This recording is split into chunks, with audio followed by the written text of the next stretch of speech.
दोस्तों, आज की कहानी में हम देखेंगे कि एक अनजान वायरस फैलने की वजह से धरती पर मौजूद सभी इंसान मारे जाते हैं, लेकिन कहीं से एक आदमी अभी भी जिंदा बचा है जो पिछले 2 सालों से किसी और जिंदा इंसान को ढूंढने के लिए इधर उधर भटक रहा है। लेकिन फिर एक दिन उसे एक औरत मिलती है जो उसे बताती है कि पृथ्वी पर सिर्फ हम दोनों ही जिंदा बचे हैं और अब हम दोनों को ही मिलकर बच्चे पैदा करने हैं और धरती पर जनसंख्या को आगे बढ़ाना है। तो कहानी शुरू होती है और हमें बताया जाता है कि एक अनजान वायरस की वजह से धरती पर मौजूद सभी इंसान मारे गए, लेकिन एक आदमी अभी भी जिंदा बचा है जिसका नाम फिलिप है। अब बेचारा फिलिप अकेला ही काफी सालों से इधर उधर भटक रहा है ताकि उसे कोई जिंदा इंसान मिल जाए, लेकिन उसे कोई नहीं मिलता, जिससे वह बहुत परेशान हो जाता है और वापस अपने होम टाउन आ जाता है। जिस बीच उसे एक साइन बोर्ड दिखता है तो वह उस पर लिख देता है कि एक इंसान अभी भी जिंदा है। आगे वो अपने घर पहुँचता है और सोचता है कि मैं इस घटिया घर में क्यों रहूं, जबकि मेरे टाउन में बहुत बड़े बड़े रईसों के घर हैं। जिसके बाद वो टाउन के सबसे अमीर आदमी के घर पर रहने के लिए चला जाता है, जिसमें वो बड़े बड़े म्यूजियम से चुराई हुई पेंटिंग्स को टांग देता है जिन सबकी कीमत अरबों डॉलर्स में थी। लेकिन जब फिलिप का इससे भी मन नहीं भरा तो वो वहाँ पर इजिप्ट की मम्मी का ताबूत उठा लाया और एक डायनासोर का सर भी उठा लाया जिसको वो अपनी डाइनिंग टेबल पर सजाता है। फिर रात को सोने से पहले वो ऊपर वाले से बार बार हस्तमैथुन करने के लिए माफी मांगता है जो वो पिछले 2 सालों से कर रहा था। फिर अगली सुबह वो टॉयलेट जाता है लेकिन उसमें पानी नहीं आ रहा था, तो वह अपना पिछवाड़ा धोने के लिए बहुत सारी बिस्लेरी की बोतल उठा लाता है। फिर पेट खाली करने के बाद उसे भूख लगी थी तो वह एक सुपरमार्केट में जाता है, जिसके दरवाजे को खोलने की बजाय वो उसे बंदूक से उड़ा देता है। फिर अंदर आकर वो अपने लिए बहुत सारा खाना लेता है, लेकिन तभी उसकी नजर वहाँ रखी गंदी मैगजीन्स पर जाती है जिसको वह ठूस ठूस कर अपनी ट्रॉली में डालता है और वहाँ से निकल लेता है। रात को वह 10,000 डॉलर की वाइन खोलता है और ऊपर वाले को शुक्रिया करता है, जिसके बाद वो 2 बार हाथ गाड़ी चलाता है और चुपचाप सोने चला जाता है। फिर अगले दिन फिलिप अपना टाइम पास करने के लिए घर के महंगे महंगे सामानों को बर्बाद कर देता है, लेकिन जब इससे भी उसका मन नहीं भरता तो वह एक महंगी मस्टैंग को एक सस्ती कार से भिड़ाकर विस्फोट कर देता है, क्योंकि वो बेचारा कब तक अपनी हाथ गाड़ी चलाकर टाइम पास करता। अब ऐसे करते करते कुछ दिन बीत जाते हैं और हम देखते हैं कि फिलिप का घर एक कबाड़ खाना बन चुका है। और वैसे भी वो इस घर को क्यों ही साफ करता, ये घर उसका थोड़ी ना था। आगे वो एक रबर के पूल को दारू से भर देता है और उसी में नहाता है, उसी को पीता है। इसी बीच अचानक उसे जोर का टॉयलेट आ जाता है, लेकिन उसके टॉयलेट में कबाड़ भरा पड़ा था, इसलिए वो अपने लिए एक नया कमोड बनाने की सोचता है। वो एक स्विमिंग पूल के फट्टे को बीच में से काट देता है और वहीं पर हगने बैठ जाता है। फिर हगने के बाद वो एक बार में जाता है और वहाँ पर रखे हुए खिलौनों से पूछता है कि क्या तुम लोग थोड़ी दारू पीना चाहोगे, लेकिन जब वो खिलौने उसे कोई जवाब नहीं देते तो वह खुद ही पूरी बोतल दारू की पीकर वहाँ पर बेहोश हो जाता है। थोड़ी देर बाद जब उसे होश आता है तो वह एक खिलौने को अपने साथ कार में लेकर एक लड़की के पुतले के पास जाता है और उससे बातें करने लगता है। कहता है कि मैं बहुत दिनों से तुम्हें नोटिस कर रहा हूँ, लेकिन मुझमें इतनी हिम्मत नहीं थी कि मैं तुम्हें अपनी दिल की बात बता सकूं। जो कहकर वो उसे किस करने लगता है कि तभी उस पुतले का हाथ टूट जाता है, जिसे देखकर फिलिप उदास हो जाता है और अगले दिन एक पहाड़ी पर जाकर वहाँ पर RIP फिलिप लिख देता है। जिसके बाद वो अपनी कार में बैठता है और उसे फुल स्पीड से पहाड़ी से क्रैश करवाने के लिए आगे बढ़ता है, लेकिन इससे पहले कि वो अपनी जान देता उसे वहाँ कुछ अजीब सी चीज दिखाई देती है। वो जल्दी से अपनी कार रोकता है और देखता है कि पहाड़ के पीछे से धुआं निकल रहा है, जिसका मतलब था कि कोई इंसान अभी भी जिंदा बचा है। इसलिए वो जल्दी से उस धुएं की तरफ आगे बढ़ता है। फिर उस जगह पर पहुंचकर उसे एक कैंप लगा हुआ दिखाई देता है, जिसके साथ ही वहाँ पर एक लड़की की ब्रा भी टंगी हुई थी, जिसे देखकर वह खुश हो जाता है और उस ब्रा को सूंघने लगता है। जिसके बाद वो वहीं पर बेहोश हो जाता है। थोड़ी देर बाद जब उसे होश आता है तो वह खुद को एक खूबसूरत लड़की की गोद में लेटा हुआ पाता है, जो उसे कहती है कि मुझे तो यकीन ही नहीं हो रहा कि तुमने मुझे ढूंढ लिया, जो कहकर वो उसे किस करने लगती है। पर तभी फिर से उसकी आँख खुलती है और वह देखता है कि एक लड़की उसे CPR दे रही थी और वो दिखने में बिल्कुल भी खूबसूरत नहीं थी, इसलिए वह उससे डरकर दूर हट जाता है। वो उससे पूछता है कि वो खूबसूरत लड़की कहाँ गई, जिस पर वो लड़की, जिसका नाम कैरल होता है, कहती है कि तुम बेहोश हो गए थे और तुमने अपने कच्छे में सुसु भी कर दिया था, इसलिए मैं तुम्हें CPR दे रही थी। फिलिप कहता है कि मैंने सुसु नहीं किया, ये पहले से ही गीला था, जो कहते हुए वो उसकी तरफ बढ़ने लगता है, जिससे घबराकर कैरल अपनी बंदूक निकाल लेती है। कहती है कि पहले तो मेरी ब्रा नीचे रखो और ये बताओ कि क्या तुम एक अच्छे इंसान हो। वो कहता है कि हाँ मैं अच्छा हूँ, तुम मुझ पर भरोसा कर सकती हो। वो पूछती है कि तुमने ही उस साइन बोर्ड पर अपने बारे में लिखा था। फिलिप कहता है कि हाँ वो मैंने ही लिखा था। दरअसल अकेले रह रहकर मैं परेशान हो चुका था और अपनी जान देने ही जा रहा था कि तभी मुझे तुम दिखाई दी। जो सुनकर कैरल को उस पर तरस आ जाता है और वह उससे दोस्ती कर लेती है। आगे वो दोनों साथ में बैठकर कॉफी पीने लगते हैं, जहाँ पर हम फिलिप को देखते हैं जो बिल्कुल भी खुश नहीं था, क्योंकि वो अपने लिए हमेशा से एक खूबसूरत लड़की चाहता था। लेकिन उसे क्या मिला? ये जंग लगा कबाड़। जिसके बाद वो कैरल को अपना घर दिखाने ले जाता है, लेकिन तभी रास्ते में कैरल उसे एक स्टॉप साइन पर रुकने के लिए कहती है। जिसके बाद वो दोनों दाएं बाएं देखकर चेक करते हैं कि कहीं कोई सड़क क्रॉस तो नहीं कर रहा। आगे घर आकर फिलिप कैरल को अपना टॉयलेट वाला पूल दिखाता है, फिर कचरे वाला पूल दिखाता है और फिर दारू वाला पूल दिखाता है। फिर अंदर आकर कैरल को वहाँ बहुत सारे मैगजीन के ढेर पड़े हुए दिखते हैं, तो वह उसे पूछती है कि ये सब क्या है। फिलिप कहता है कि ये मेरी हाथ गाड़ी चलाने के लिए गंदी मैगजीन्स हैं। जो सुनकर कैरल हंसने लगती है और कहती है कि मैं तुम्हें जज तो नहीं करना चाहती, पर तुम मुझे बहुत बड़े ठरकी लगते हो। जो सुनकर फिलिप को बहुत बुरा लगता है और वो उसे वहीं पर छोड़ आता है जहाँ से वो उसे उठाकर लाया था। फिर अगली सुबह जब उसकी नींद खुलती है तो वह देखता है कि कैरल फिर से वहाँ पर आ गई है और उसके घर का कचरा साफ कर रही है। फिलिप कहता है कि आगे से जब तुम मेरे घर का कचरा साफ करने आओ तो मुझे बता कर आना। जो सुनकर कैरल को गुस्सा आ जाता है और वह फिर से वहाँ पर उस कचरे को फैला देती है। फिलिप उसे रोकने की कोशिश करता है तो वह कहती है कि हमें इसे साफ करने के लिए क्लीनर चाहिए, जिसको लेने के लिए वो दोनों सुपरमार्केट पहुँच जाते हैं। तभी फिलिप अपनी कार को हैंडीकैप लोगों की पार्किंग में खड़ी कर देता है, तो कैरल उसे कहती है कि ये जगह हैंडीकैप लोगों की है, तुम अपनी कार कहीं और खड़ी करो। जो सुनकर फिलिप को गुस्सा आ जाता है और वो कहता है कि कहीं तुम पागल वागल तो नहीं हो, इस दुनिया में हम दोनों के अलावा कोई और है ही नहीं, तो यहाँ पर हैंडीकैप इंसान कहाँ से आएगा। कैरल कहती है कि जो भी हो, पर तुम अपनी कार को कहीं और पार्क करो। अब फिलिप का दिमाग घूम चुका था, तो वह अपनी कार को सीधा सुपरमार्केट के अंदर घुसा देता है। फिर रात को वह अपने खिलौने दोस्तों से बात करने बार में जाता है और उन्हें बताता है कि अब मैं इस दुनिया का आखिरी इंसान नहीं रहा। मुझे लगा था कि मुझे एक खूबसूरत लड़की मिलेगी जिसके साथ मैं रोज मजे करूंगा, लेकिन मुझे क्या मिला? ये सड़ा हुआ करेला कैरल। फिर अगली सुबह जब वो बियर से कुल्ले कर रहा था, तभी वह देखता है कि कैरल अपना सामान पैक करके वहीं पर रहने आ रही है। जो देखकर वह दौड़ता हुआ उसके पास आता है और कहता है कि तुम्हें पता है ना ये दुनिया कितनी बड़ी है, तो तुम्हें रहने के लिए मेरे घर का बगल वाला घर ही मिला था।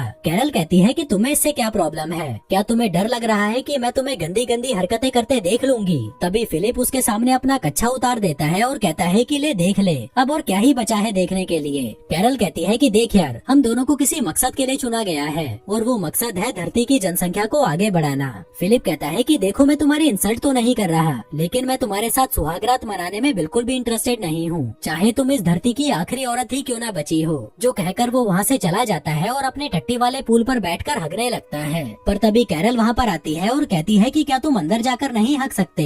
वो कहता है कि नहीं, क्योंकि अंदर पानी नहीं है। कैरल कहती है कि देखो यार, हमें इंसानों की तरह जीना होगा, तभी हम आगे जाकर अपने बच्चों को एक बेहतर जिंदगी दे पाएंगे। वो कहता है कि पागल की बच्ची, तुझे समझ नहीं आता कि मैं तेरे साथ बच्चे पैदा नहीं करना चाहता। वो कहती है कि ठीक है, लेकिन मुझे खाने के लिए फ्रेश फ्रूट्स और वेजिटेबल्स चाहिए, क्या तुम्हें नहीं चाहिए? वो फिलिप कहता है कि मुझे इससे कोई फर्क नहीं पड़ता। तभी कैरल अपनी पॉकेट में से एक टमाटर निकालती है और उसे चिढ़ाते हुए खाने लगती है। वहीं उसको टमाटर खाता देख फिलिप भी 2 साल पुराने डिब्बे में पैक टमाटर खाने लगता है, लेकिन उसे वो खाने में मजे नहीं आ रहे थे, तो वह रात में चुपके से कैरल के गार्डन में घुस जाता है और उसके सारे टमाटर खा जाता है। फिर अगले सुबह कैरल उसके घर पर आती है और पूछती है कि क्या तुम्हें टमाटर खाकर मजे आए? जिस पर वो उसके मुंह पर मुंह कर जाता है और कहता है कि मुझे नहीं पता तुम क्या बोल रही हो। जिस पर कैरल उसे आतंकवादी बोलकर लंगड़ाती हुई वहाँ से जाने लगती है। फिलिप उससे पूछता है कि तुम्हारे पैर को क्या हुआ? वो कहती है कि जमीन से पानी निकालते वक्त मुझे चोट लग गई। अब उसकी ये हालत देखकर फिलिप को उस पर तरस आ जाता है, इसलिए वो उसकी पानी का जुगाड़ करने में मदद करता है, जिसमें वो एक वाल्व से पानी के पाइप को जोड़कर पानी को कैरल के घर तक ले आता है, जिसे देखकर वह बहुत खुश होती है और उसे रात को डिनर के लिए इनवाइट करती है। फिर रात में डिनर के दौरान कैरल फिलिप को बताती है कि तुम्हारे औजार को देखकर मुझे पूरा यकीन हो चुका है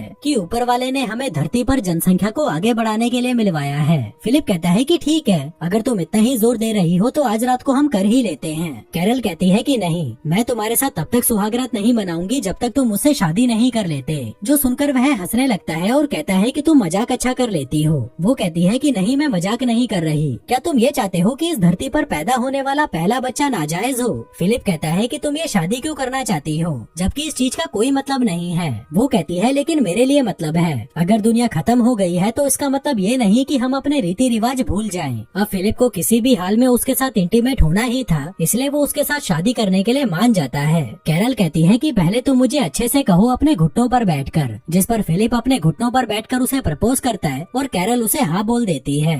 लेकिन उसकी हाँ सुनकर फिलिप को बिल्कुल भी खुशी नहीं होती, तो वह डिनर को आधे में ही छोड़कर वहाँ से घर चला जाता है। जिसके पीछे पीछे कैरल उसके लिए खाना लेकर आती है। कहती है कि तुम्हें पता है अमेरिका का राष्ट्रपति मर चुका है, इसलिए अब हम दोनों में से ही किसी को राष्ट्रपति बनकर देश की कमान अपने हाथों में लेनी होगी। वहीं फिलिप जो उससे बहुत ज्यादा परेशान हो चुका था कहता है कि तुम ही बन जाओ राष्ट्रपति। वो कहती है कि मैं नहीं बन सकती क्योंकि मुझे लोगों के बीच भाषण देना नहीं आता। इसलिए उन दोनों की सहमति से फिलिप को राष्ट्रपति बना दिया जाता है। फिर अगले दिन कैरल स्टोर से अपनी शादी के लिए कुछ सामान लेने जाती है। वहीं फिलिप अपनी बैचलर पार्टी एंजॉय कर रहा था, जिसमें वो बहुत सारे टिश्यू पेपर्स को इकट्ठा करके उसमें आग लगा देता है। जिसके बाद वो फटे पुराने कपड़े पहनकर चर्च में पहुंचता है, जहां कैरल ने चर्च को बहुत अच्छे से सजा रखा था और खुद भी वो बहुत अच्छे से तैयार होकर आई थी। फिर शादी के दौरान जब रिंग पहनाने की बारी आती है तो फिलिप शादी की रिंग लाना ही भूल जाता है। दरअसल वो ये शादी करने में बिल्कुल भी इंटरेस्टेड नहीं था, जो देखकर कैरल गुस्सा हो जाती है और शादी को बीच में ही छोड़कर वहाँ से चली जाती है।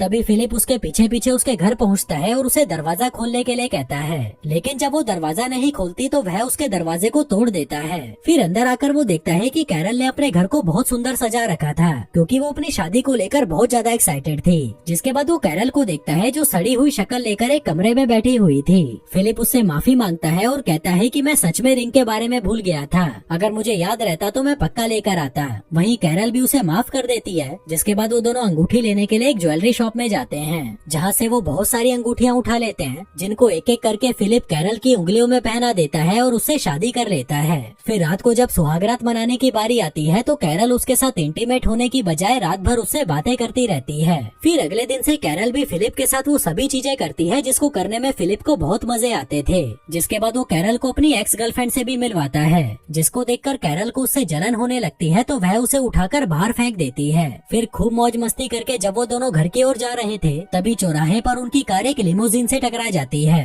फिलिप जल्दी से उतरकर उस लिमोजिन को देखने जाता है कि कहीं उसमें कोई इंसान तो नहीं है, और तभी उसमें से मेलिसा नाम की एक खूबसूरत लड़की नीचे उतरती है, जिसे देखकर फिलिप के तो होश ही उड़ जाते हैं। वहीं कैरल भी मेलिसा को देखकर बहुत खुश होती है और फिर वो तीनों उसकी कार से फिलिप के घर पर जाने लगते हैं, जहाँ रास्ते में फिलिप मेलिसा को घूरे जा रहा था और उसको पटाने के लिए उसकी छोटी छोटी बातों पर खिलखिलाकर हंस रहा था। मेलिसा बताती है कि मैं वो टाउन के बाहर लगे साइन बोर्ड को पढ़ के यहाँ पर आई थी और पिछले 2 हफ्तों से यहाँ पर कुत्ते की तरह भटक रही थी, लेकिन मुझे यहाँ पर कोई नहीं मिला। जो सुनकर फिलिप सोचने लगता है कि मुझसे कितनी बड़ी गलती हो गई, ये लड़की तो कैरल से पहले यहाँ पर आई थी, अगर ये मुझे पहले मिल जाती तो मैं इससे ही शादी करता। तभी कैरल भी मेलिसा को बता देती है कि हमने भी 1 हफ्ते पहले ही शादी की है। जो सुनकर मेलिसा चौंक जाती है और कहती है कि यार तुम तो बड़े तेज निकले। वहीं ये शादी वाली बात फिलिप को बिल्कुल भी अच्छी नहीं लगती और इससे पहले कि कैरल उन्हें कुछ और बताती वो कार की बीच वाली खिड़की को बंद कर देता है। इसके बाद वो तीनों घर पहुँचते हैं, जहाँ मेलिसा उसके घर में लगी हुई महंगी महंगी पेंटिंग्स को देखकर हैरान हो जाती है और कहती है कि मैं बहुत थक गई हूँ, मुझे रेस्ट की जरूरत है। फिलिप कहता है कि तुम मेरे घर पर आराम कर लो, हम बहुत सारी बातें करेंगे और साथ में मिलकर खूब मजे करेंगे। पर तभी कैरल कहती है कि अगर मैं होती तो उसके घर में बिल्कुल भी नहीं रुकती, क्योंकि फिलिप इस घर के पूल का इस्तेमाल हगने के लिए करता है। जो सुनकर मेलिसा कहती है कि ठीक है, मैं अपने लिए कोई दूसरा घर ढूंढ लूंगी। फिर जाने से पहले कैरल उसे डिनर के लिए इनवाइट करती है, जिसके लिए वो मान जाती है। तभी कैरल उसे गले लगा लेती है। वहीं फिलिप जो ऐसे मौके कभी नहीं छोड़ता, वो भी उनके बीच में घुस जाता है और जाकर मेलिसा को पीछे से चिपकने लगता है। फिर शाम के समय जब डिनर की तैयारी की जा रही थी तभी फिलिप वहाँ पर अपनी दाढ़ी काट कर आता है, जो देखकर कैरल चौंक जाती है कि जब उसने कहा था तो फिलिप ने उसे दाढ़ी काटने से मना कर दिया था। दरअसल वो मेलिसा के साथ इंटीमेट होने की नाकाम कोशिश कर रहा था, जिसके लिए वो कुछ भी करने को तैयार था। फिर रात में जब सभी डिनर टेबल पर थे तभी फिलिप मेलिसा को घूरे जा रहा था और अपने आप को कोसे जा रहा था कि उसने इतनी जल्दी शादी क्यों कर ली। जिसके बाद वो मेलिसा की हर बात में हाँ मिलाने लगता है, जैसे कि जो मूवी मेलिसा की फेवरेट थी वो फिलिप की भी फेवरेट थी, जो खाना मेलिसा का फेवरेट था वो उसका भी फेवरेट था, जो कार उसकी फेवरेट थी वो उसकी भी फेवरेट थी। दरअसल वो ये इसलिए कर रहा था ताकि मेलिसा को लगे कि इन दोनों के बीच में कोई कनेक्शन है। फिर डिनर खत्म होने के बाद कैरल फिलिप को अपने साथ मस्ती करने के लिए बुलाती है, लेकिन फिलिप का बिल्कुल भी मन नहीं था तो वह उसे मना कर देता है और कहता है कि मेरे पेट में दर्द है। कैरल पूछती है कि तुम मुझे एक बात बताओ, कहीं तुम मेलिसा से आकर्षित तो नहीं हो? वो कहता है कि नहीं, ऐसा कुछ नहीं है, जो कहकर वो सोने चला जाता है। तभी आधी रात में मेलिसा उससे अपनी बजवाने आती है, जिसे देखकर फिलिप कुत्ते की तरह उसके पीछे जाने लगता है। पर तभी उसे वहाँ कमोड पर बैठी हुई कैरल दिखाई देती है, जिसे देखकर वह बुरी तरह डर जाता है। फिर अगली सुबह मेलिसा फिलिप से मिलने आती है, जहाँ वो देखती है कि फिलिप एक्सरसाइज कर रहा था। दरअसल वो मेलिसा को अपनी बॉडी दिखाकर पटाना चाहता था। मेलिसा उसे बाहर बुलाती है और पूछती है कि ये सब सब क्या है? फिलिप कहता है कि ये मेरी तरफ से तुम्हारे लिए एक तोहफा है, क्योंकि मैंने तुम्हारी लिमोजिन जो तोड़ दी थी। वो कहती है कि तुम्हें ये सब करने की कोई जरूरत नहीं है। इसी बीच कैरल फिलिप को आवाज लगाकर अपने पास बुलाती है और पूछती है कि क्या तुमने मेलिसा को एक नई कार गिफ्ट की है? वो कहता है कि हाँ, क्योंकि मैंने उसकी लिमोजिन तोड़ जो दी थी।